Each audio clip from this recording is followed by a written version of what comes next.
बिस्मिल्लाहिर्रहमानिर्रहीम, अस्सलाम वालेकुम व्यूअर्स, मैं हूं फारूक जोहरी और आप देख रहे हैं जोहरी स्पीक्स। मेरा ऑफिशियल यूट्यूब चैनल है।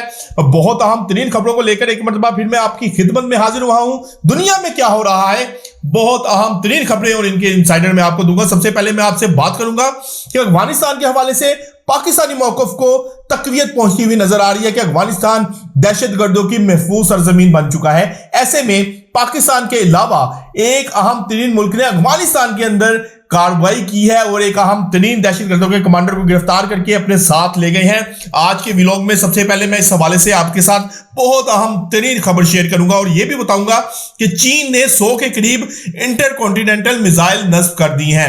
यानी कि चीन क्या करने जा रहा है, 100 मिसाइल्स नस्ब आखिर करने की वजह क्या है, क्या दुनिया एक नई जंग का सामना करने जा रही है, इस हवाले से भी आज के व्लॉग में बताऊंगा। और रूस ने यूक्रेन से पकड़े गए अब्राहम टैंकों में से कम जो है एक चीन को दे दिया है, यानी कि ट्रांसफर ऑफ टेक्नोलॉजी होने जा रहा है। इस खबर के हवाले से भी मैं आपसे बात करूंगा। और नेतन्याहू ने खुली धमकी दे दी है, यह धमकी तुर्की को दी गई है। आखिर तुर्की और पाकिस्तान से नेतन्याहू इतना खाइफ क्यों है, आज के व्लॉग में मैं इस हवाले से भी बड़ी अहम खबर दूंगा। लेकिन तमाम खबरों की डिटेल में जाने से पहले जोहरी स्पीक्स को सब्सक्राइब करना ना भूलिएगा, बेल आइकन का बटन प्रेस करना ना भूलिएगा और कमेंट बॉक्स में अपनी राय से हमें जरूर कहा कीजिएगा कि आपने हमारे व्लॉग को कैसा पाया है। तो बढ़ते हैं पहली आज की अहम तरीन स्टोरी की जानिब कि पाकिस्तान वक्तन फवक्तन इस बात का इजहार करता रहा है और इस हवाले से पाकिस्तान ने मजबूत लॉबिंग भी की। पाकिस्तान के अफगानिस्तान के साथ इस हवाले से मुज़ाकरात भी हुए और पाकिस्तान इस हवाले से बारहा बताता रहा है कि अफगानिस्तान की सरजमीन दहशत गर्दों के लिए महफूज पनाहगाह बन चुकी है। माजी में हमने देखा कि पाकिस्तान की जानिब से अफगानिस्तान के अंदर स्ट्राइक्स की गई, दहशत गर्दों के ठिकानों के ऊपर हमले किए गए, दहशतगर्दों के महफूज पनाहगाहों को टारगेट किया गया, उनको तबाह किया गया। और उसके बाद पाकिस्तान और अफगानिस्तान के दरमियान एक मुज़ाकराती दौर भी शुरू हुए।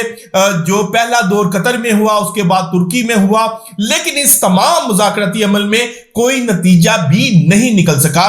पाकिस्तानी मौकफ को दुनिया भर में पजीराई मिली। पाकिस्तान ने वाज़ेह किया कि पाकिस्तान के अंदर होने वाली दहशतगर्दी में अफगानिस्तान मुलविस है, अफगानिस्तान महफूज पनाहगाह दहशतगर्दों की बन चुका है। अब हालिया एक बड़ी कार्रवाई अफगानिस्तान के अंदर की गई है, लेकिन यह कार्रवाई पाकिस्तान की जानिब से नहीं, पाकिस्तान के इंटेलिजेंस इदारों की जानिब से नहीं की गई, बल्कि यह कार्रवाई तुर्क इंटेलिजेंस MIT ने पाक अफगान बॉर्डर पर दाइश खरासान के एक कमांडर मोहम्मद गोरन के खिलाफ किया और उनको गिरफ्तार करके अपने साथ ले गए हैं। अब मेरा ये नुक्ता है, मेरा ये इस खबर को आपके साथ शेयर करने का मकसद भी ये है कि इस तमाम खबर में ये बात तो तय हो चुकी है, ये बात तो कंफर्म हो चुकी है कि अफगानिस्तान तमाम खराबियों की इस खिते में जड़ बन चुका है। अफगानिस्तान के अंदर जो कुछ हो रहा है, अफगानिस्तान की हुकूमत जिस तरह से दहशतगर्दों को सपोर्ट कर रही है, इसके बाद अफगानिस्तान में दहशतगर्दों का खात्मा इंतहाई जरूरी हो चुका है।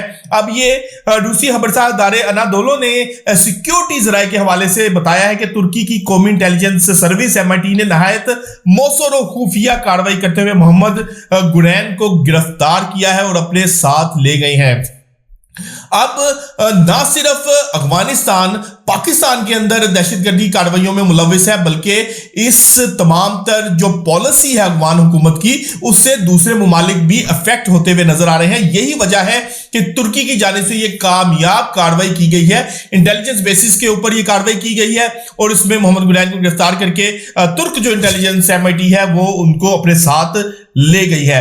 और इससे इस बात को भी तकवीयत पहुंचती है कि पाकिस्तानी मौकफ, पाकिस्तान का जो इस हवाले से कहना था वो बिल्कुल दुरुस्त है और दुनिया अब इसकी तायीद भी करती हुई नजर आ रही है। और इसी चीज को लेकर अफगान हुकूमत के अंदर भी हमने गुज़िश्ता व्लॉग में भी आपको बताया था कि बहुत ज्यादा जो है आपस में इख्तलाफात शदीद तर होते हुए नजर आ रहे हैं। और ना सिर्फ इख्तलाफात शदीद हो रहे हैं, बल्कि ऐसा महसूस हो रहा है कि आने वाले कुछ अरसे में एक मरतबा फिर अफगानिस्तान के अंदर खाना जंगी की फिजा ना बन जाए और खाना जंगी शुरू ना हो जाए। बहरहाल अफगान हुकूमत को अपने जो तमाम मामलात हैं उनको देखते हुए, तमाम चीजों को देखते हुए अपनी पॉलिसीज के ऊपर नजरसानी करना होगी और जो महफूज पनाहगाहें हैं दहशतगर्दियों को, ना सिर्फ उनको खत्म करना होगा बल्कि रॉ के साथ मिलकर जो कुछ अफगान हुकूमत खेल खेलने जा रही है इस खेल से भी बाज आना होगा। नहीं तो फिर अफगानिस्तान के साथ एक मरतबा फिर आनी हाथों से निपटा जाएगा। तो व्यूअर्स, दूसरी बहुत अहम तरीन स्टोरी मैं आपके साथ शेयर करने जा रहा हूं कि चीन ने 100 के करीब इंटरकॉन्टिनेंटल मिसाइल्स नस्ब कर दिए हैं।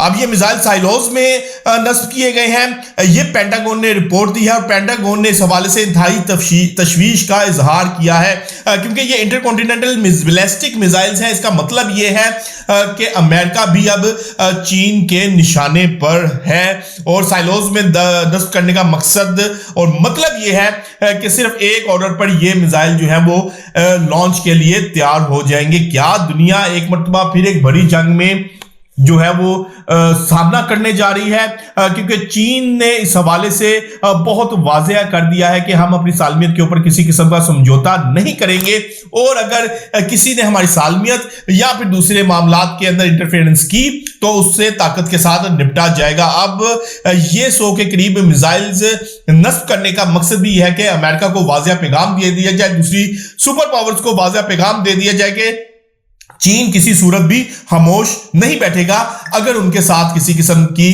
कोई मुहाजरा की गई या फिर उनके अंदरूनी मामलात में मुदाखलत की गई। दूसरी जानिब रूस ने एक बड़ा काम किया है। रूस ने यूक्रेन से पकड़े गए अब्राहम टैंकों को उनमें से एक को चीन के हवाले कर दिया है। अमेरिका ने, मैंने कुछ ऐसा कबल व्लॉग में आपको बताया था कि अमेरिका ने लीबिया में GBU जो मिसाइल्स फायर किए थे वो कुछ मिसाइल्स ना फट सके थे और अमेरिका ने उनकी वापसी का मुतालबा भी किया था क्योंकि अमेरिका को खौफ था कि ये मिसाइल्स रूस या चीन के हाथ लग गए तो फिर टेक्नोलॉजी जो है वो ट्रांसफर हो सकती है। अब अब्राहम टैंकों को रूस ने चीन के हवाले किया है, इसका मतलब ये है ट्रांसफर ऑफ टेक्नोलॉजी होगी, उसकी जो है दोबारा से उसको रिसर्च किया जाएगा, दोबारा से उसको स्टडी किया जाएगा और चीन इसकी बहरहाल कॉपी तैयार करेगा।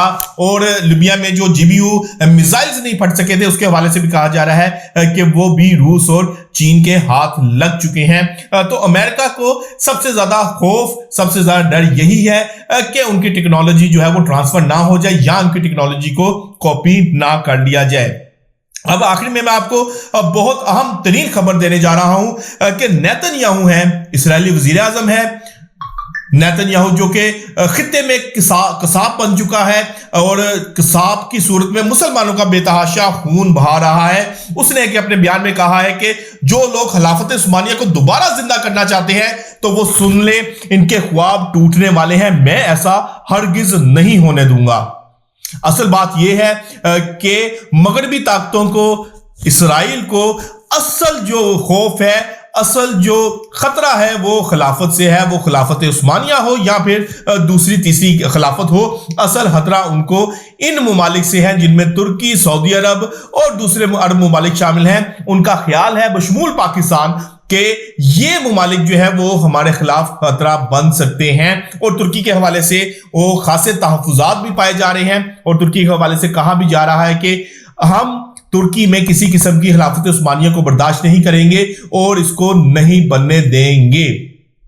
यानी कि तुर्की को जो वाज़ेह तौर पर नेतन्याहू की जानिब से धमकी दी गई है, इससे कबल नेतन्याहू ने इस बात पर भी तशवीश का इजहार किया था कि गजा के अंदर तुर्क फौज डिप्लॉय नहीं होनी चाहिए, तुर्क फौज नहीं आनी चाहिए, जिसके बाद वो मामला भी जो है वो खटाई में पड़ गया था। अमन फोर्सेस की सूरत में भी उनको खास तौर पर पाकिस्तानी दस्तों और तुर्क दस्तों के ऊपर तहफ़्फ़ुज़ात थे। तो व्यूअर्स, आज तक के लिए इतना ही। कल तक के लिए अपने मेजबान, अपने भाई फारूक जोहरी को इजाजत दीजिएगा। अल्लाह हाफिज।